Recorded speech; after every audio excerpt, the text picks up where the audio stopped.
어떤 한 고개사가 나이아가라 폭포에다가 줄을 매달고 이 끝에서 저 끝으로 긴 장대를 들고 걸어갑니다. 사람들이 숨을 죽인 채 고개가 빠져라 고개사를 쳐다보고 있습니다. 조심조심 이 끝에서 저 끝까지 무사히 건너간 고개사를 향해서 우레와 같은 박수와 환호성이 터집니다. 그때 고개사가 밑에 있는 수많은 사람들에게 말합니다. 여러분, 제가 건너오는 거 보셨죠? 자, 다시 저쪽으로 건너갈 것입니다. 제가 다시 저쪽으로 건너갈 것을 믿으십니까? 그랬더니 사람들이 예, 믿습니다. 그러면서 난리가 났습니다. 신이 난 고개사는 이번에는 그냥 건너가지 않고 내가 저 끝으로 외발 자전거를 타고 저쪽으로 다시 건너가겠습니다. 그랬더니 이번에 더 많은 사람들이 숨을 죽인 채 손에 땀을 쥐면서 지켜봅니다. 놀랍게도 고개사는 그 외줄에 그 외발 자전거를 타고 저쪽까지 무사히 건너갔습니다. 사람들이 아까보다 더 큰 환호성과 박수로 이 고개사를 응원을 합니다. 무사히 반대쪽으로 건너온 고개사는 이번에는 다시 밑에 있는 사람들을 향하여 외칩니다. 이번에도 외발 자전거를 타고 다시 건너갈 텐데 이번에는 제 어깨에 사람을 한 사람 태우고 건너갈 겁니다. 여러분, 제가 그렇게 해도 저쪽으로 건너갈 것을 믿으십니까? 그랬더니 밑에 있는 사람들이 믿습니다. 무슨 교회도 아닌데 믿습니다. 그래서 고개사가 조용히 얘기를 합니다. 그러면 여러분 믿으신다고 했으니까 여러분 가운데 제 어깨에 타실 분 한 분 나오시기 바랍니다. 조용해졌어요. 그리고 전부 다 고개를 숙이고 있습니다. 괜히 고개사하고 눈 마주쳐서 나오라고 할까봐. 오늘 예수님께서 배를 타시고 다시 맞은편으로 건너가셨는데 큰 무리가 모여서 바닷가에 계시는데 회당장 중 하나인 야이로라는 사람이 와서 예수님의 발 앞에 엎드려 간곡히 구합니다. 내 어린 딸이 죽게 되었사오니 오셔서 그 위에 손을 얹으사 그로 구원을 받아 살게 하소서.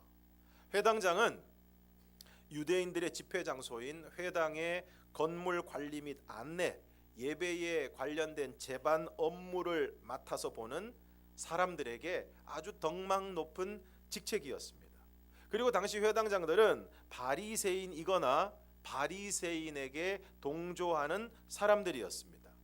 그런데 지난 시간에 살펴본 것처럼 이 율법을 준수한다고 하는, 율법을 최고로 여긴다고 주장하는 이 바리새인들과 예수님은 사사건건 부딪혔습니다.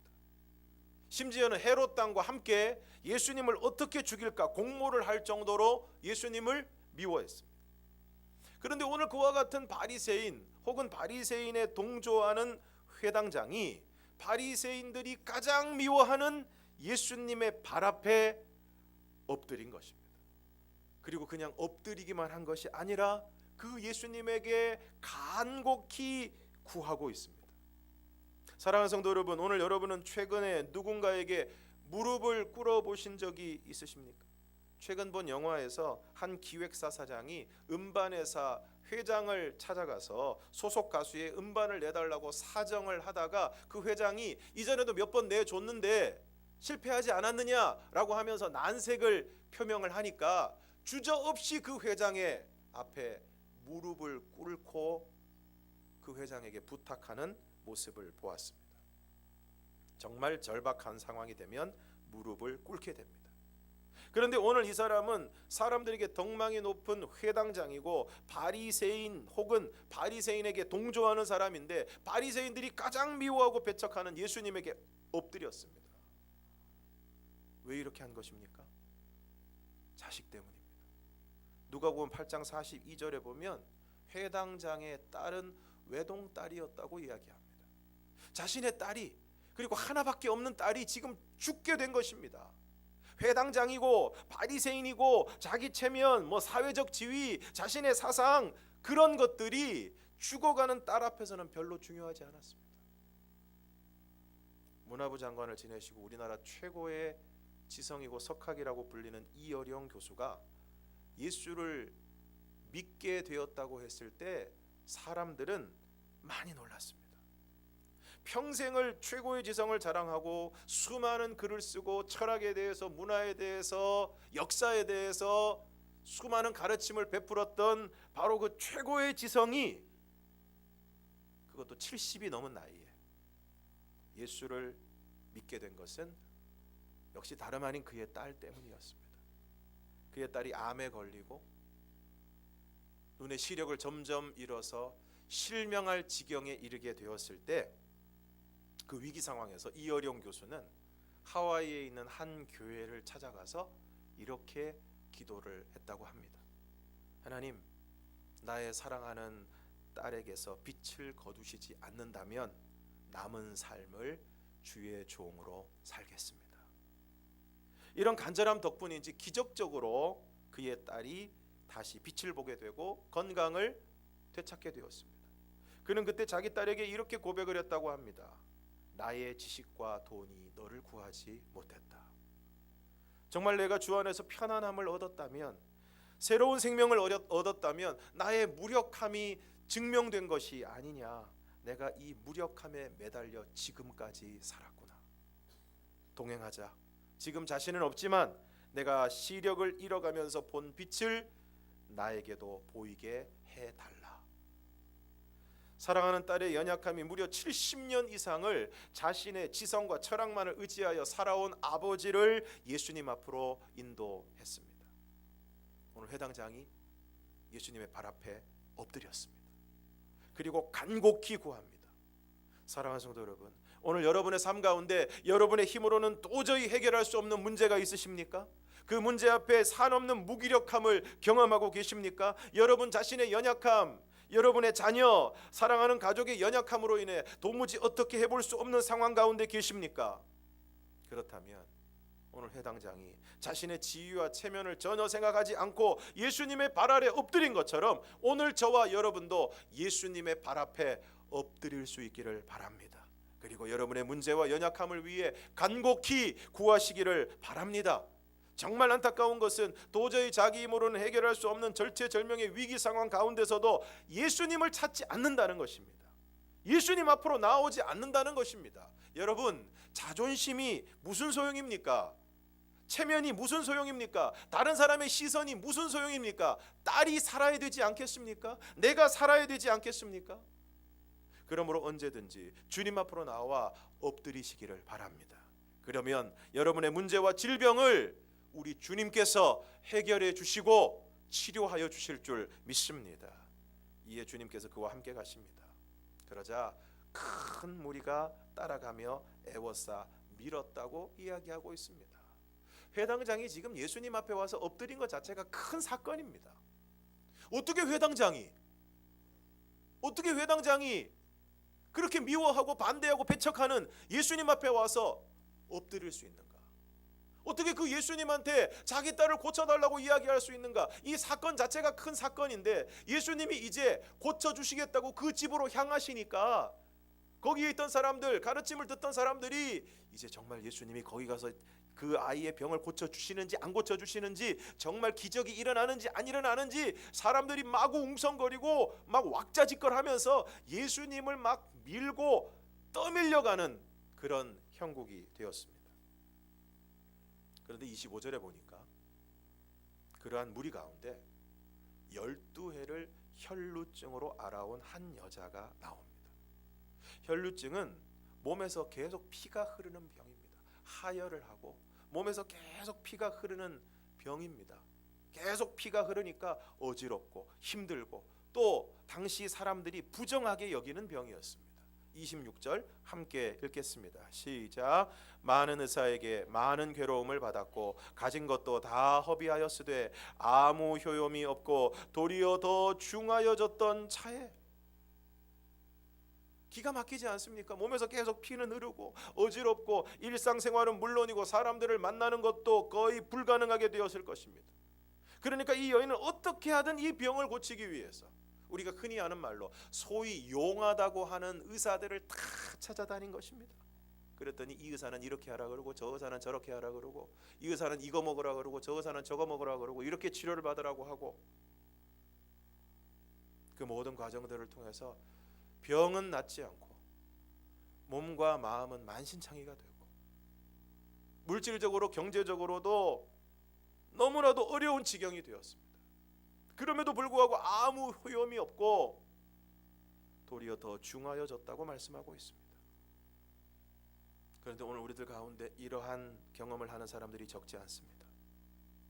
사람들이 오히려 건강할 때는 불평과 불만이 많습니다. 그런데 병에 걸리면 어떻습니까? 오로지 그 병이 낫는 것이 유일한 소원이 되는 것입니다. 그래서 그 병이 낫기 위해서 할 수 있는 모든 일을 다 하는 것입니다. 좋은 병원, 좋은 의사 다 찾아다니는 것입니다. 몸에 좋다는 거 다 찾아서 먹는 것입니다. 그런데 몸은 낫지 않고 몸과 마음이 더욱 피폐해지는 것입니다. 그런 여인이 예수님에 대한 소문을 듣습니다. 그리고 무리 가운데 끼어 뒤로 와서 예수님의 옷에 손을 댑니다. 왜 그랬습니까? 28절 함께 읽겠습니다. 시작. 이는 내가 그의 옷에만 손을 대어도 구원을 받으리라 생각함일러라. 저는 오늘 저와 여러분에게 이러한 생각이 있기를 바랍니다. 이러한 믿음이 있기를 바랍니다. 여인이 어떻게 생각했습니까? 내가 그의 옷에 손만 대어도 구원을 받을 것이다.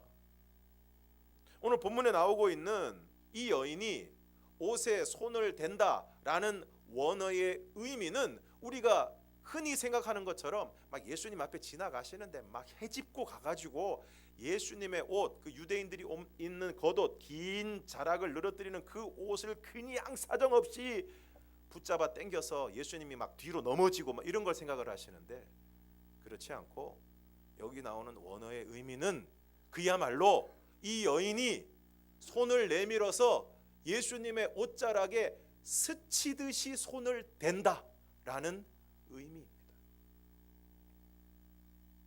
그런데 오늘 이 여인은 내가 예수님 옷자락에 손만 탁 갖다 대도 내 병이 나을 것이다, 구원을 받을 것이다 믿은 것입니다. 그래서 어떤 일이 일어납니까? 29절을 함께 읽겠습니다. 시작. 이에 그의 혈루 근원이 곧 마름에 병이 나은 줄을 몸에 깨달으니라. 사랑하는 성도 여러분, 특별히 병 가운데 있는 성도들, 오랜 병으로 인해 고통받고 있는 성도들에게 이 말씀대로 이루어지기를 축원합니다. 여러분의 병이 근원적으로 치료되는 은혜가 있기를 주님의 이름으로 축원합니다. 그런데 오늘 이 여인에게 어떻게 이렇게 놀라운 역사가 일어나게 되었습니까? 이는 내가 그의 옷에만 손을 대어도 구원을 받으리라 생각함일라라. 사랑하는 성도 여러분, 다시 한번 오늘 저와 여러분에게 이러한 생각, 이러한 믿음이 있기를 축원합니다. 심리학자들에 의하면 사람들은 항상 자신에게 스스로에게 말을 하면서 살고 있다고 합니다. 우리가 다른 사람과 대화를 할 때는 1분에 150에서 200개의 단어를 사용한다고 합니다. 그러나 우리가 자신과 대화할 때는 엄청난 속도로 1분에 무려 1300개의 단어, 그러니까 다른 사람과 대화할 때 쓰는 단어의 10배 이상을 사용을 한다는 것입니다. 그런데 오늘 우리가 우리 자신과 우리 스스로와 이렇게 빠른 속도로 대화를 계속해서 하고 있는데 과연 무슨 말을 하고 있을까요? 놀랍게도 연구자들의 이 조사 결과에 의하면 사람들이 스스로 대화할 때, 자신과 대화할 때 긍정적인 대화보다는 부정적인 대화, 스스로 자신을 낙심시키고 실패하게 하고 패배하게 하는 대화를 많이 나눈다는 것입니다.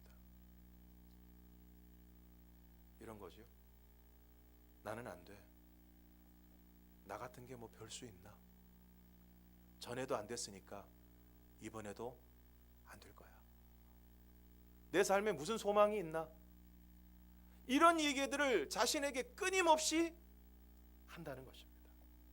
이처럼 부정적인 이야기들을 하면서 스스로를 낙심시키고 자포자기하게 하는 일들을 하고 있다는 것입니다. 그래서 자신을 낙심하게 하고 실패하고 어렵게 만드는 것은 다른 사람이 아니라 환경이 아니라 사실은 따지고 보면 자기 자신이라는 것입니다.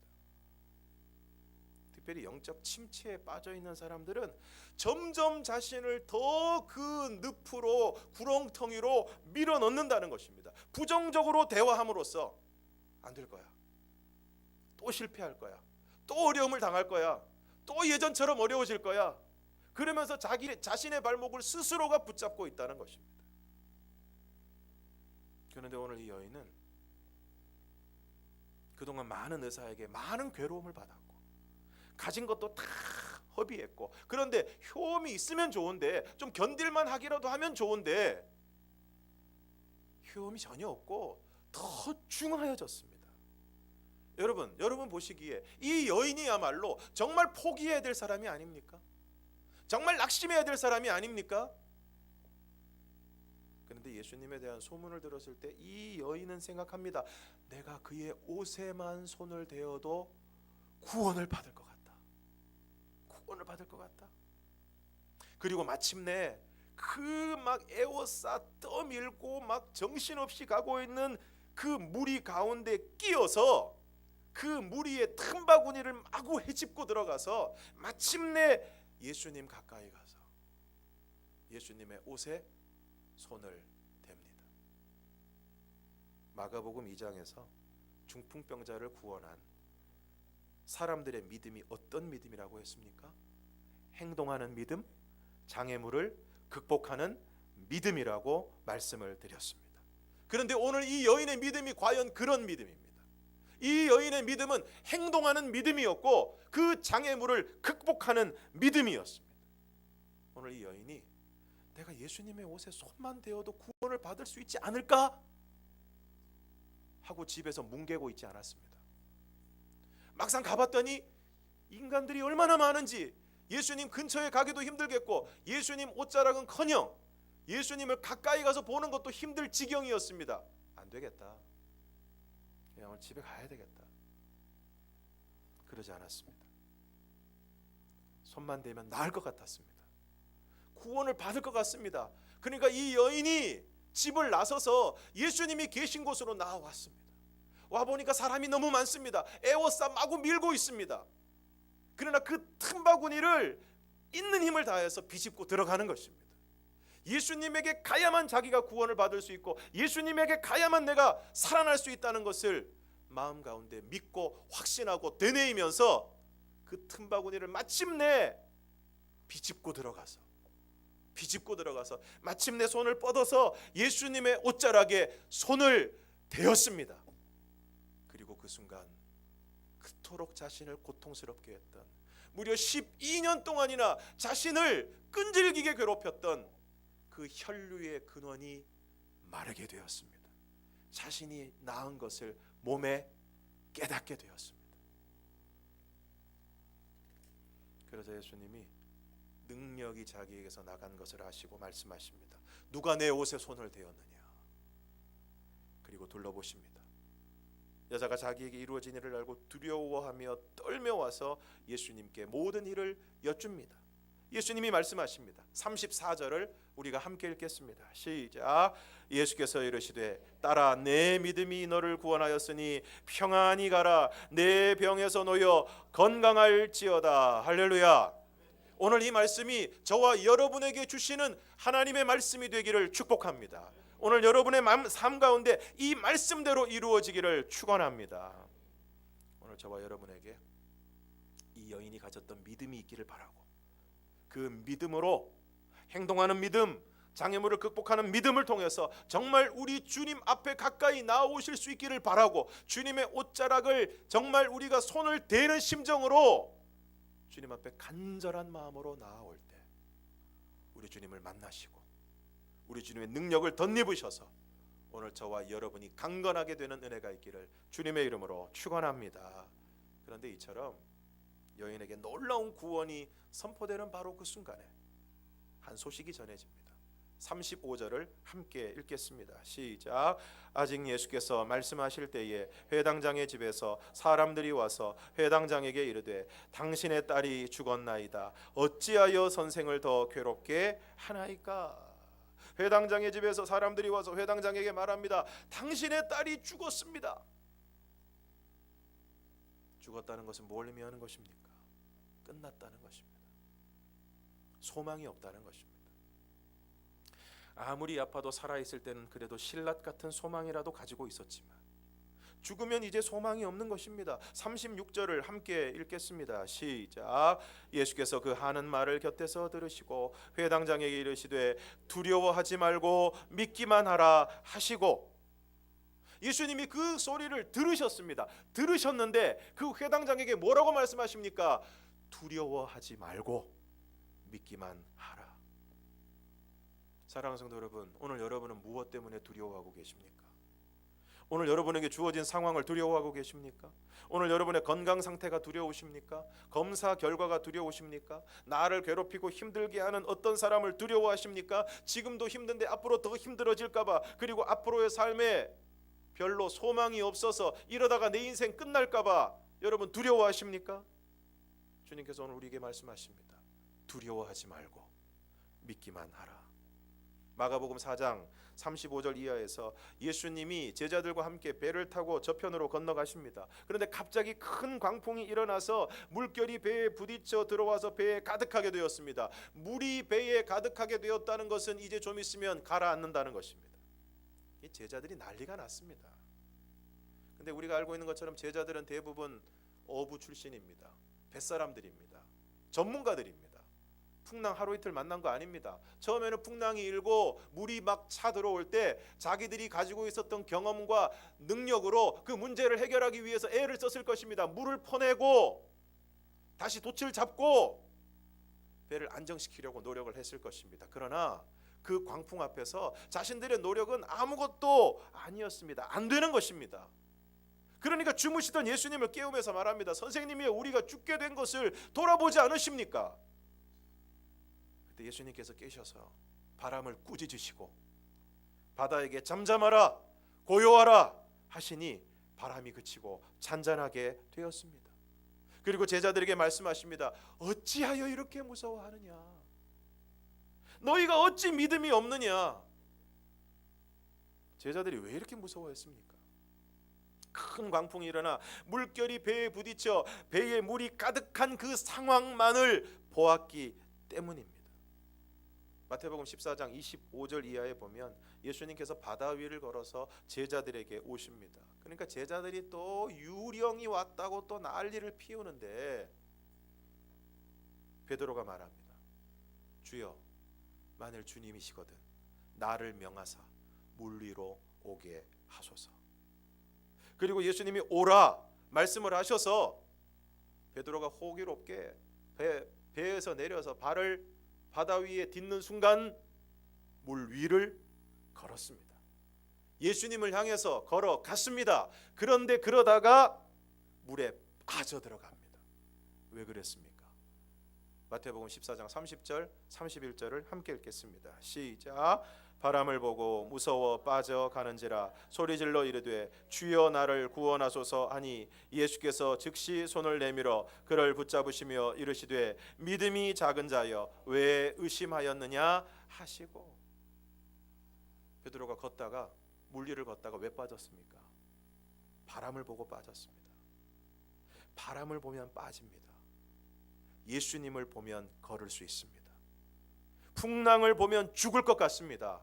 그러나 예수님을 보면 소망이 있습니다. 제자들의 문제가 무엇입니까? 풍랑만 보고 배에 물이 찬 것만 보고 그 안에 계시는 예수님을 생각하지 않았다는 것입니다. 그리고 그 배에 함께 타고 계시는 예수님이 바람과 바다를 잔잔하게 하시는 전능하신 하나님이심을 알지 못했다는 것입니다.